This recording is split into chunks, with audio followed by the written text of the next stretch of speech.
Le développement personnel ne marchera pas pour vous, tant que vous allez continuer à traiter cela comme source d'inspiration, de motivation ou de relaxation. Ma définition du développement personnel est qu'il s'agit de l'ascension vers la perfection du mental, corps et esprit. Comme l'une des pensées d'Arthur Clarke, le seul moyen de découvrir les limites du possible est de s'aventurer un peu plus loin dans l'impossible. Et le développement personnel représente la traversée de ponts vers ce que l'homme qualifie d'impossible. Le monde dans lequel nous vivons en est la preuve. Ce à quoi ressemble le monde aujourd'hui n'est rien comparé à ce à quoi ressemblait le monde il y a 200 ou 300 ans. Le monde est en développement perpétuel. Il fut quelques années, l'idée d'un téléphone portable sans fil capable de prendre des photos, vidéos, jouer de la musique, jouer le rôle de poste téléviseur, visualiser des vidéos, etc. était impossible voire absurde en ce temps. Mais aujourd'hui, nous avons tous des smartphones en main. Ces incroyables inventions ne sont pas tombées du ciel, comme la manne. Ce sont les hommes comme vous et moi qui ont pris conscience des limites du monde, et se sont aventurés vers ce que les autres qualifiaient d'impossible pour continuer à développer le monde. Si un humain l'a fait, alors vous pouvez aussi le faire. Nous avons tous été créés de la même manière. Personne n'est né avec deux têtes, pas même Albert Einstein. Vous avez accès également à la même information, qui est le développement personnel.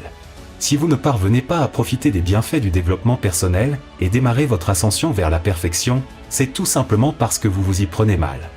Soit, vous n'avez pas connaissance de la chronologie de ces trois éléments fondamentaux qui sont mental, le corps et l'esprit. Soit, vous ne savez comment les appliquer proprement. L'on ne devient pas un champion en karaté après avoir regardé un film de Bruce Lee. Ni un champion en boxe après avoir regardé un combat de Mike Tyson. Nous sommes tous d'accord. Mais malheureusement, c'est exactement ce que vous espérez du développement personnel. Juste parce que vous avez lu assez de livres ou visualisé assez de vidéos sur le développement personnel, vous espérez voir des changements. Mais non, ce n'est pas possible. Ni le nombre de livres, ni le nombre de vidéos ne pourront vous transformer. Rien ni personne ne peut vous transformer vous. C'est à vous-même de le faire. Voilà pourquoi c'est dit personnel. Développement personnel. Vous devez travailler sur votre personne, vous-même. Pour commencer, oubliez tout ce concept mystique sur le développement personnel, et focalisez-vous sur ces trois éléments. 1. Le mental, 2. Le corps, et 3. L'esprit. Le mental représente la conscience. Vous devez tout d'abord prendre conscience de votre problème, ou situation, de ce dont vous souffrez. Manquez-vous de discipline ou de confiance en soi? Êtes-vous trop impulsif? Souhaitez-vous améliorer votre personnalité?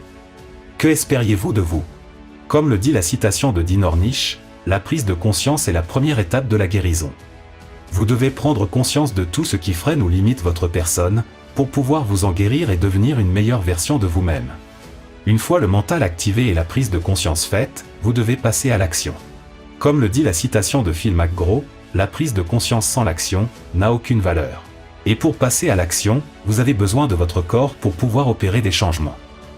Le corps représente la force exécutrice des changements. Si votre problème est le manque de discipline par exemple, vous devez demander au corps de se mettre au travail. Malheureusement, c'est là où les choses commencent à se compliquer. Veuillez suivre attentivement. Le corps ne peut subsister sans l'esprit. Comme dit dans la citation d'Olivier Locker, rappelez-vous, corps-esprit, esprit-corps, tout est lié. Le corps dépend de l'esprit. Donc, afin d'obtenir les changements que vous désirez, vous devez apprendre à communiquer avec l'esprit. Comme l'a dit Napoléon Hill, tout ce que l'esprit conçoit et croit, il peut l'obtenir. L'esprit représente le subconscient.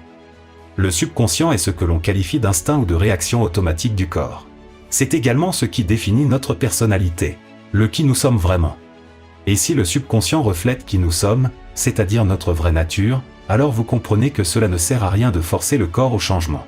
Parce que tout changement qui n'est préalablement pas implanté dans le subconscient sera éphémère et voué à l'échec. C'est d'ailleurs la raison pour laquelle le développement personnel n'a pas marché pour vous. Ce n'est pas que vous ne faites pas l'effort, mais plutôt vous en faites trop, et vous vous appuyez sur le mauvais élément. Admettons par exemple que votre problème soit le manque de discipline au travail. Que faites-vous?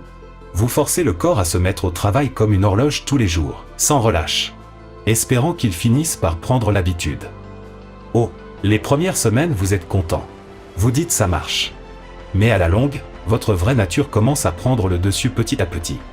D'abord vous manquez un jour, puis un jour devient une semaine devient un mois, ainsi de suite et bam. Vous voilà encore au point de départ de nouveau non discipliné. Parce que vous avez attaqué l'élément corps, au lieu de l'esprit, pour opérer les changements. Si les changements étaient opérés dans le subconscient, vu que c'est la partie que reflète notre vraie nature, alors la discipline deviendra votre seconde nature. Vous serez transformé de façon définitive.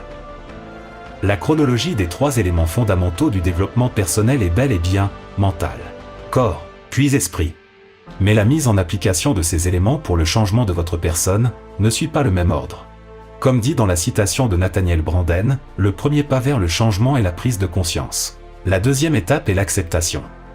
Une fois que le mental prend conscience du problème, vous devez ensuite implanter les changements que vous souhaiteriez apporter à votre personne dans le subconscient, c'est-à-dire l'esprit, en lui faisant accepter l'idée de changement.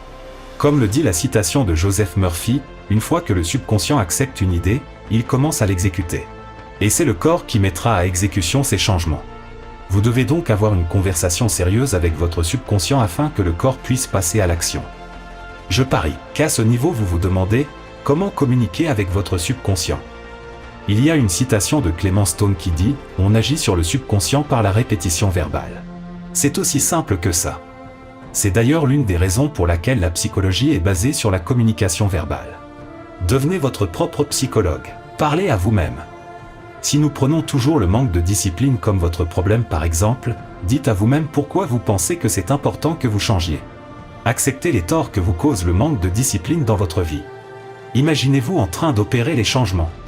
Ensuite, visualisez la personne que vous deviendrez une fois ces changements opérés. Parlez à vous-même de la procédure que vous voulez adopter. Vous ressentiriez une énergie vous traverser le corps. Pas de panique. C'est juste le corps qui vient de recevoir l'instruction pour se mettre au travail. La clé pour que cela marche est que vous devez être honnête avec vous-même et vous montrer très convaincant. Cela ne vous servira à rien de vous dire par exemple « Bon sang, il faudrait que je change ». Mais non, ça n'a rien de convaincant ça. Comme dit dans la citation de Robert Collier, toute pensée transmise au subconscient assez souvent et de manière assez convaincante est finalement acceptée. Une fois l'idée de changement acceptée par le subconscient, cela se reflètera dans votre personnalité et deviendra votre seconde nature. Une fois ce changement opéré, vous passez au suivant et au suivant, ainsi de suite jusqu'à atteindre une meilleure version de vous-même, dont vous êtes fier.